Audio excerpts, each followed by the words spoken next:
namna ambavyo ndio Matendo ya Mitume 16 mstari wa 16 nao unasema. Ndio. Ikawa tulipokuwa tukienda mahali pale.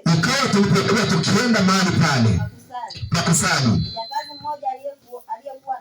Kijakazi mmoja aliyekuwa na pepo. Wa uaguzi. Akatukuta.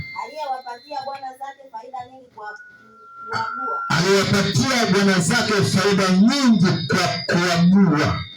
Hebu tulia hapo kwanza. Aliwapatia kina nani? Wakubwa zake, wale mzidi, wale wazee. Aliwapatia faida. Kwa nini? Kwa kuagua. Aliaguaje sasa? Hebu endelea hapa. Mstari wa 17. Akamfuata Paulo na Sila.